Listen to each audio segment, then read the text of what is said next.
पूरे भारतवासी ज्योतिर्लिंग में ओंकारेश्वर ही ऐसा ज्योतिर्लिंग है जिसके दर्शन के पश्चात कोई महानदी का दर्शन होता है, जिसके तट को छूकर कोई महानदी बह रही है। आप काशी जाएंगे गंगा जी दूर हैं, आप उज्जैन जाएंगे क्षिप्रा जी दूर हैं, आप सोमनाथ जाएंगे समुद्र है, लेकिन ओंकारेश्वर ही ऐसा ज्योतिर्लिंग है जिसके दर्शन के पश्चात कोई महानदी का दर्शन होता है।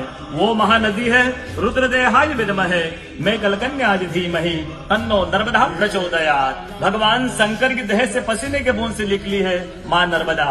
भारतवर्ष में जितनी नदियां हैं सब उत्तर दक्षिण दक्षिण उत्तर की ओर बहती है, लेकिन माँ नर्मदा उदय से अस्सी की ओर बहती है, पूर्व से पश्चिम की ओर बहती है। भारतवर्ष में जितनी नदियां हैं उसमें नर्मदा ही नदी ऐसी है जिनके जितने कंकर हैं सब शंकर है।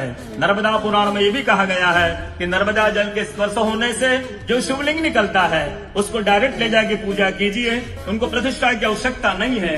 नर्मदा जल स्पर्श होने से वो स्वयं प्रतिष्ठित हो जाते हैं। अयोध्या में राम लला जी की जब स्थापना की गई थी तो नर्मदा का 2.5 फीट का नर्मदा का शिवलिंग राम जी के साथ अयोध्या में स्थापित किया गया था।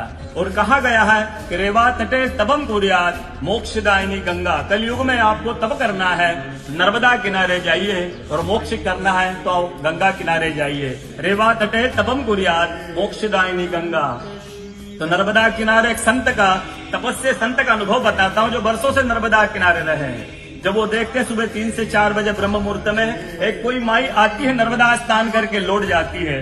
संतों को जिज्ञासा हुई कि मैं वर्षों से इस माँ को देख रहा हूँ, नर्मदा स्नान करके लौट जाती है। संत ने कहा कि कल मैं माँ से पूछूंगा, स्नान करके लौटेगी। वो माई सुबह 3 से 4 बजे ब्रह्म मुहूर्त में स्नान करके लौट रही थी। संत ने देखा माई स्नान करके लौट रही है। संत दौड़ते गए, माँ को साष्टांग दंडवत प्रणाम करके पूछा है माँ मैं वर्षों से आपको देख रहा हूँ, अब नर्मदा स्नान करके लौट जाती है, माँ अपना परिचय दीजिए। तो माँ अपना परिचय देती है, मैं गंगा हूँ, कलयुग में शुद्धिकरण के लिए नर्मदा स्नान करने के लिए आती हूँ।